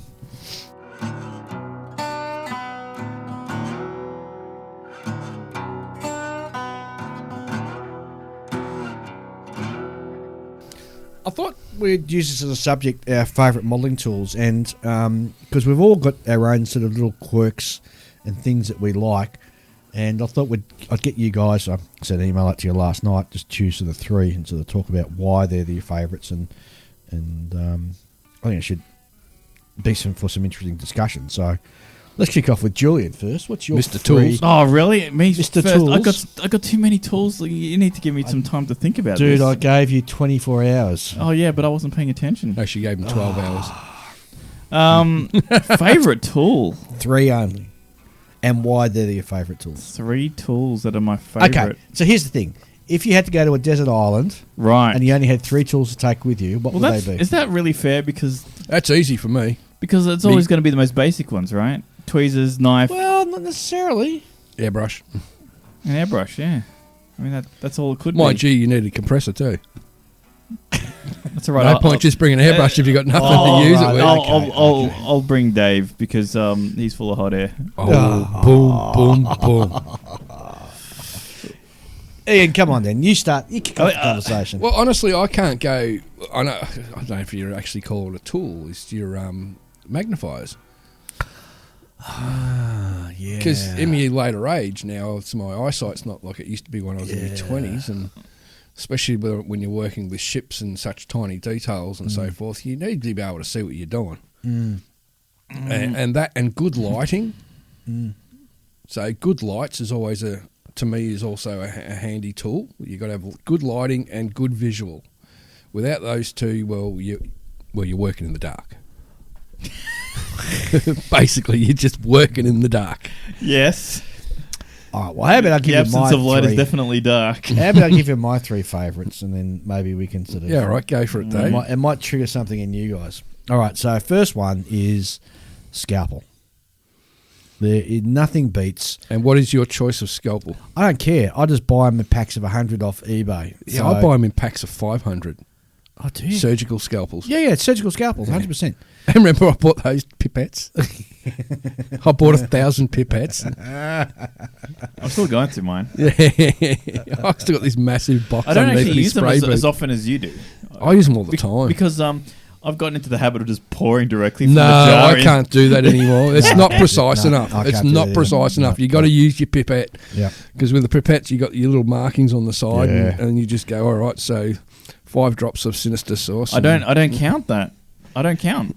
I Well- just pour it into the cup. So it looks good. You know that guy that's been on YouTube, that fellow who can mix paint by eye. Have you seen him on Yeah, the YouTube? Asian guy The in the Asian guy. market. The guy just Yeah. walks up like a model car, metallic green car door, like a little model car, and just hands this guy. And this guy's just surrounded by paint pots, and just by eye, he's just pouring all these different colours in, and then he just mixes it up. And He never has to perfect. go back to an existing color as well. Like No. he's never he puts the blue, then the red, and then he Yep. goes, "Oh, I need a bit more blue." No, He gets it right first time every first time. guy, and it just blew my mind watching this dude. It is cool. Yeah. But yeah, I just mix it. I just pour it straight from. I used to use a pipette, but I thought, well, I'm getting paint all up in my pipettes, and like I have to either clean them out or throw them away. That's why they're throwaway pipettes. Yeah, but then I was like, why can't I just cent each. skip this middleman and just pour it straight in? That's what I do now. I just pour it straight in, right? And then I just do I do the mix thing, and then I do a bit of back pressure to make sure the mixture goes all the way down to the front. Really, you do back pressure? Yeah, just to make sure. Yeah, to make sure the mixture gets all the way down to the front. Otherwise, I have to So you put your finger through. over the top of the airbrush. I'll use a cotton bud Q-tip thing. No, I never do back pressure. No, Yeah, why? Because it blows it back into the arse end of the Yeah, of the the airbrush. No, Yeah, you don't yeah. want to do that. yeah, that's fine. No. I don't get it. I don't get that happening because I've got seals. Well, that- you're that- putting that too much work. pressure on the seals. Well, it doesn't matter. I do it anyway, right? Live dangerously. Go That's ahead. right. And then once that's ready, good to go, right? Well, we can't really bitch about him because he does fantastic paint jobs. Oh, it's arse. That's all it is. No. And then you're going to dismiss my paintwork with ass? What is that supposed to mean? Green-eyed monster Yeah, sitting and there, then, mate. and then I just do a test paint, right? And then I spray down. And if the edge of the spray pattern's speckled, then I know I need to add more thinners and just run the whole thing again. And then Well, I'm a bit more scientific, so I'll use the pipette to put X millimeters of paint in, and I know how many X millimeters of unicorn tears to put Do in. you put your paint in first? Yeah. no, I always put thinners first. thinners first. Why? Why? I've got a separate one for thinners. No, I mean when you're putting in your airbrush. Yeah. Or do you mix your... Do you mix outside the airbrush? Do you mix outside the airbrush, or do you... It depends. If I'm doing a big job, I'll mix outside the airbrush. If I'm Right. doing a small job, I'll mix in the Yeah, in the and you airbrush. put your paint in before your thinners. Yeah, but I've already cleaned the airbrush before I shoot. So every time before I shoot, I'll put a couple of drops of thinner in just to shoot Yeah, first. what you're going to find is the thick paint's going to go down to the bottom where your needle is. No, because I then use a pipette to suck up and suck back down, suck up and suck back down. A more gentlemanly version of Julian's back blasting, I do the back washing. same with my pipette. I use it to mix me paint by Yeah. squeezing it and and sucking it in. Yep. And I find that a great way of mixing. But I always put me thinners in first before I put me paint in. No, I've never had any issues. You have any issues? Well, in any case, I'll do the thinnest first. And also, it creates a bit of a vortex, I like to think. It could be absolute, bullcrap. But I'm sticking to it because it sounds cool. You guys are good at getting off topic. We were talking about our favourite tool. Well, pipettes are tool. We're talking about using pipettes. Oh, that's true. We are arguing the for and against of pipettes. Let me go. I haven't finished doing my 3 favourite tools. Okay, go on. These are a few of Dave's favourite things. So, as I said, the surgical... I forgot. Scalpels. And I actually use them without using the scalpel handle. So I'll use a scalpel just in my fingers and use it that way. I find I have more control over it than if I actually use the scalpel in the scalpel handle. Okay, that's unusual. Okay. That's one of my favourite Isn't tools. it weak to hold like that because of the slot where it slides onto the handle? No. And I've never cut myself. Yet. Yes. Second favourite tool, and I love this one, is my ceramic blade, which is fantastic for taking out seam lines. It is just awesome. Mm-hmm. Love it. Yep. It's something I that bought one of those. Yeah. And I gave it a go, and I couldn't really see the point. Give it to me. I'll take it. I use it. Love it. I got mine from Scale Model Supply. Thanks, Scott. Yeah, and same. It is just absolutely sensational. I found love it. I found it was kind of like using a blunt knife. But see, this is a different. So if you get so we're talking about a very sort of like a part line on the model. Yeah, right? yeah. Okay. So if you just get a scalpel and try and take that off, you find the blade sort of jumps a little bit. But it's something about the ceramic one, because either it's slightly blunt, I don't know. It is sharp enough to cut you. Ask me how I know. And you just do it at 45 degree angle and just scrape backwards 45 and forwards. or 90? 90 degrees, sorry, 90, yeah. 90 degree angle. Get my angles and dangles wrong. See, I just run backwards and forwards and it scrapes it off. Now, for example, gun barrels. Yep. What do you use to do the gun barrels, to take the seam line off a gun barrel? My initial one will be with the ceramic blade. No. And hang on, I haven't finished. I've got a better tool than that. Well, you could tell your tool. This is my tool story. And then after that, I'll get the sandpaper in that like a bow and sand it back. Mm-hmm. Yeah. Okay. What's your favourite? What's your way of doing the gun barrels? Gun barrels. Well, Voyager model it's a photo etch thing. It's about size of your palm of your hand. Yeah. And it's got all these little half circles in different radiuses in different sizes all around the outside edge. Yeah. I get you. And being already circular, you're not going to create... Because the thing with a lot of people, unfortunately, do is they create flat spots when they're doing gun barrels. That's why I go down to a certain limit and then swap over to sandpaper. And with another one of my favourite tools is one tool is a set of tools I made myself, and that's different shapes and sized sanding blocks. Because I do a lot of wet sanding, and I've just made some weird shapes and different sizes so I can get into smaller areas. Like at the moment with working on this Hasegawa Dave float plane, that's got ribs on all the wings. So to get in between the ribs on the front of the wings, on your leading edge of your wings, and to sand in there without removing the actual rib material, I've had to create these little sanding blocks. And basically just got an old icy pole stick or an ice cream stick and cut it to the right size and put a bit of super glue on there and stuck it onto me wet sandpaper, cut it to shape, and it works absolute treat. And it's a tool you make yourself, and it's so handy to have. I'll tell you my version of that. I'll get an old sanding stick, and just there's always that bit because you use the ends more than you use the middle, so you just cut a small square out of the middle of it, and then I just stick that on a piece of sprue that I've cut the end off of at a 45 angle. Oh yeah, and I just super glue it to that, and I'm able to get into those little nooks and crannies. Yeah, what I saw recently online about tools is a guy had an electric little mini sander. Oh yeah. There's a few of those on the market now. And it's like this tiny little head on it. And I'm surprised Dave doesn't have one of those because that seems like a very Dave tool. I'm surprised I don't have one because I reckon it looks like a fantastic You can make one out of a toothbrush. Just go and buy an electric toothbrush. And Will Patterson's made a couple out of electric toothbrushes. But some of the tools that I use are ones I've made myself. Well, my third most favourite tool, and by the way, as I said, go and check out these ceramic scrapers. They'll change your life. Trust me. Third tool is the side cutters.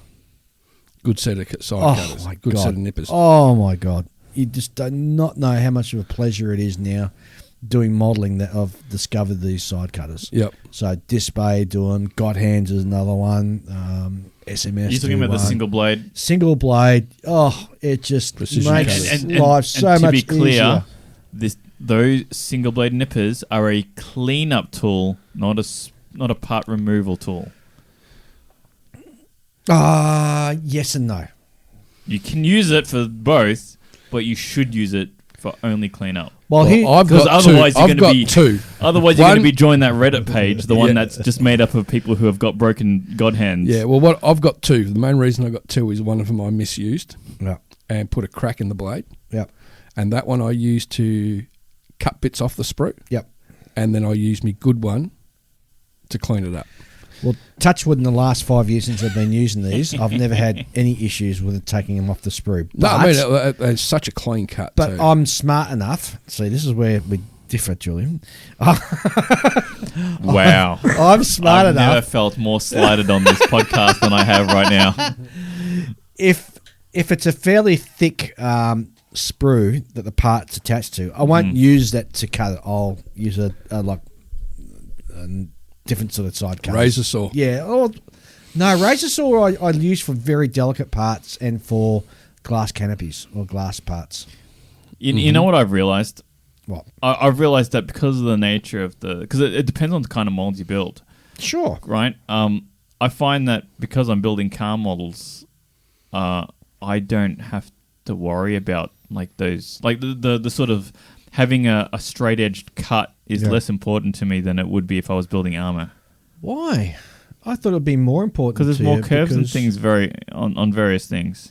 Or they're in all the gluing, like the area where it's being cut away from Yeah.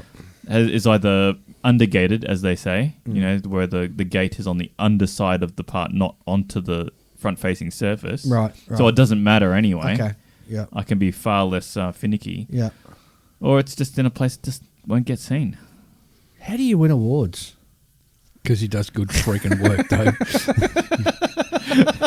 What do you mean? Well, I don't care about it. I'll just, leave half a nub there and just No, stick it's it not. together and- I never leave the nub there. It's always removed. I just the nature of the molds that I happen to be working on. Yeah. Those kind of areas aren't seen that often, and the ones that are, it's going to be a curved shape anyway. So why would I need a single blade nipper for that? I'm just going to have to hit it with the sandpaper no matter what.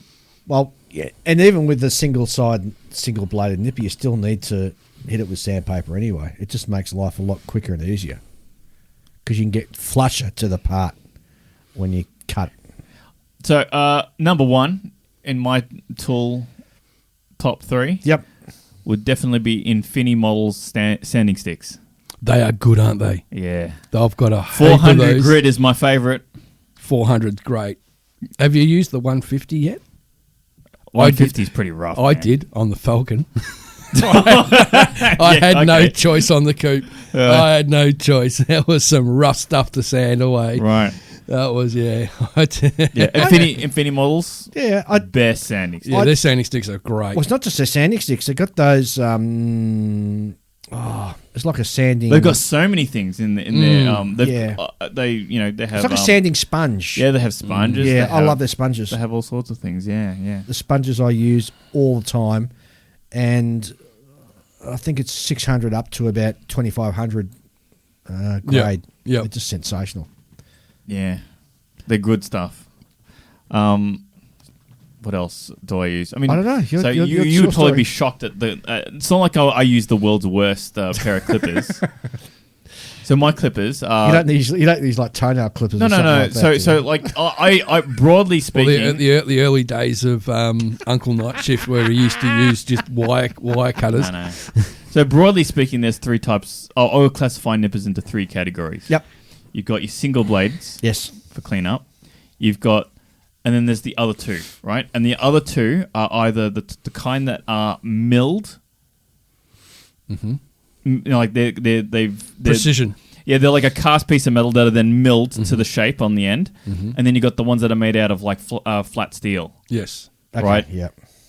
Right, and of the two, the milled ones are better. Yes. Mine is actually missing the last millimeter off of one of the blades.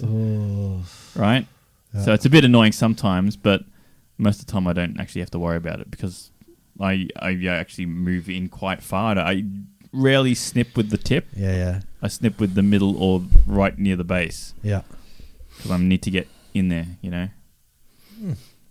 And do you have a third one that's your favourite tool? I use my knife a lot, What sort of knife? and it's the Tamiya knife. There's two. There's the one with the smaller blades, and there's the one with the slightly larger blades. Okay. Both of which are smaller than an X-Acto blade, I believe. Yeah. Those big ones. Mine's the middle one, I guess you could say. And I quite like them. The blades are so cheap, and they're all Alpha blades. Well, that's why I get the surgical blades because they're even cheaper and they're razor sharp. Yeah. But Mind you, they don't stay sharp long. No. I usually find I usually get like a day's use out of it, and then I bin it.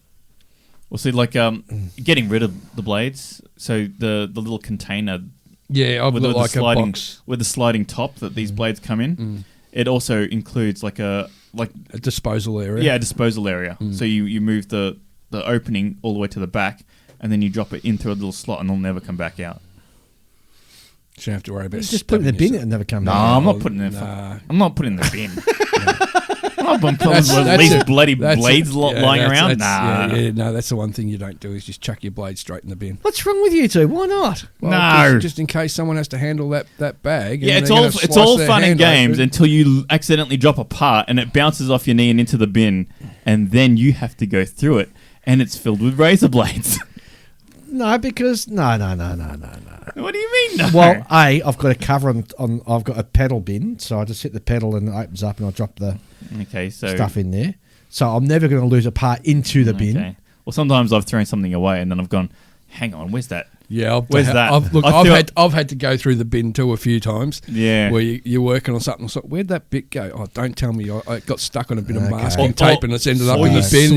You swore that you got every part off that sprue. Yes. Right? And then you threw it in the bin and you're like, wait a second. That was a really small part. Yeah. I bet you it's still on the sprue. And it usually is. So you've heard it first on the bench. Ian and Julian go bin diving. There you go. Yep.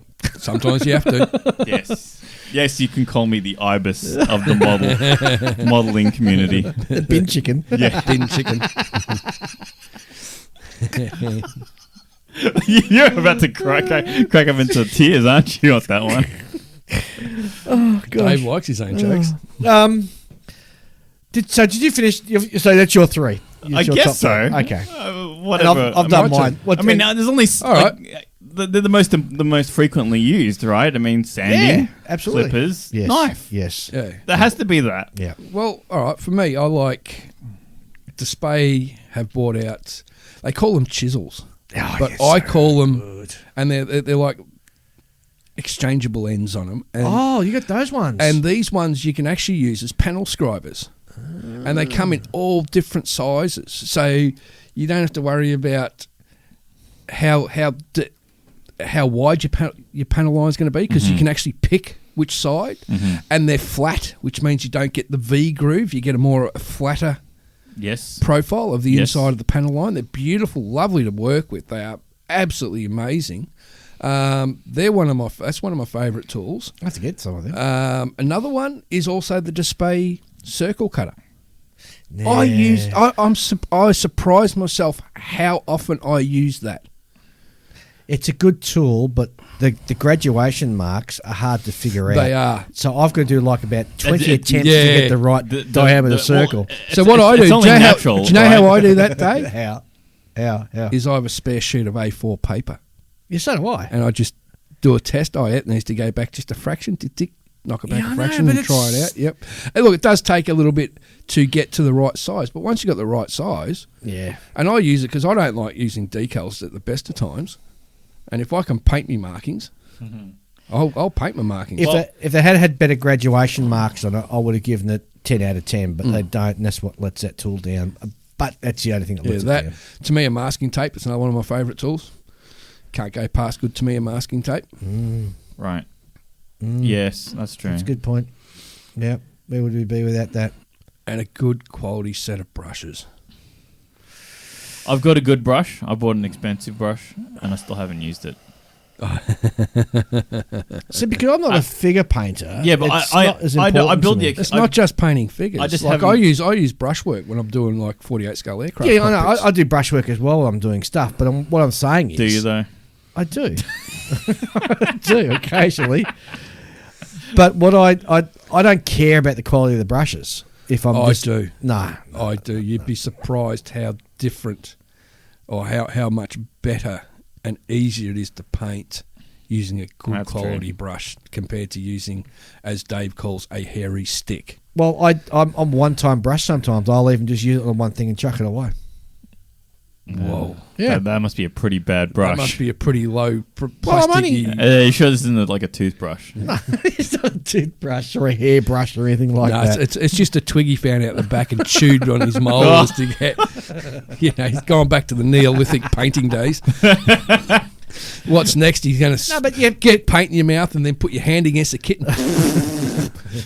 For $10, you can buy 20 paintbrushes. But you're going to use them for like applying wood glue and stuff. It's no wonder that whenever we use. It's no wonder that time we did the Warhammer figures that he just airbrushed all of his. And look how good it came out. It looked awesome, man. Metallics, rock. Well, when we do, Julian and I went a bit overboard with ours. No, we didn't. Well, I know I did. Well, yeah, Especially the paint scheme. you got very into that style that you went with. Yeah. And I got into my style as well. Plus, I chose a really difficult paint scheme too. Yeah. But yeah, this time around with the car models, right? All airbrush, man. Yeah, all airbrush. So. All airbrush. I haven't started yet. I've got to get into it. It's so that truck of yours is so easy. I know. I could knock that out in a weekend. Oh, here we go. Yeah. Okay. Whatever. Have you seen you haven't seen the instructions for this Ferrari kit that I bought? No, I don't want to. So it's got like a full V12 engine and all sorts of crap in there. It's crazy. Have you got to tune it? Have you got to set the top dead center and all that sort of stuff? I didn't. No. I think I didn't think it would be that detailed. To be honest, You gonna paint it? am I going to paint a model? No. The engine. You're gonna have the hood closed, or is this the one you can see through the glass? Back? Well, I need to get it done for what do you call it, Expo this year for the Italian display. So I may not paint the engine the first time around because I need to get like done. 7 months off, man. Yeah, I've got so many models I want to build by then. Yeah. I've got to do the Musaru. Yep. I've got to do this current car model for the group build. Yep. I've got the Lamborghini that I need to build for that as well. Yep. I've got to finish off an Italian plane that I've got half built. Yep.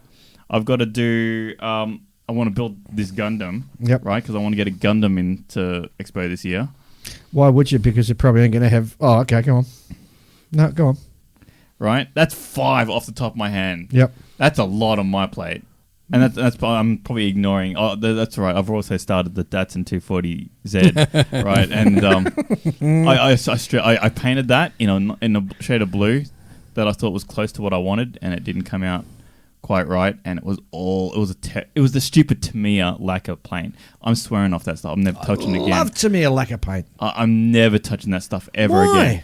It is so poor at coverage. What? It's so poor at coverage. How are you doing it? You get a teaspoon and just sort of pouring it. I put it in the airbrush. Yeah, but I do you thin pull it? the trigger until the thing is painted. Look, it's just terrible paint. What?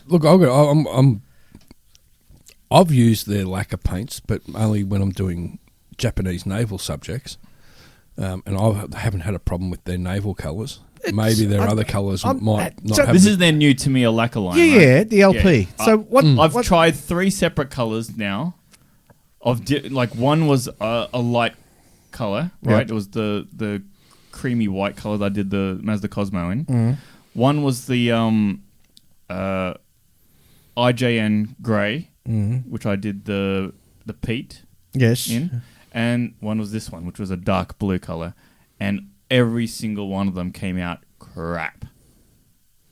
Isn't that weird how different paints don't work for some individuals? I've recently purchased the Gunze lacquers. Yeah. They've got lacquer range out now, have they? They've always had it. It's always been around. That's if you want to get the more unusual colours that you can't get with their standard aqueous. Like the lacquer ones. Since I'm doing a lot, longer. Since I've been doing a lot of, I've been collecting and I'm getting into a lot of the Japanese Second World War aviation. Getting the actual Japanese colours. Yeah, you can't get them in the hardly any of them in the aqueous range. Yeah, whereas in the lacquer range, they've got a ton of them. Yeah. Like I think I bought about 12 different colours. And they spray like a dream. They do, yeah. They're beautiful, absolutely stunning to paint with. Yeah, but I'm just flabbergasted having trouble with the LP range from Tamiya. I just don't know that they don't hold a candle to guns. Well.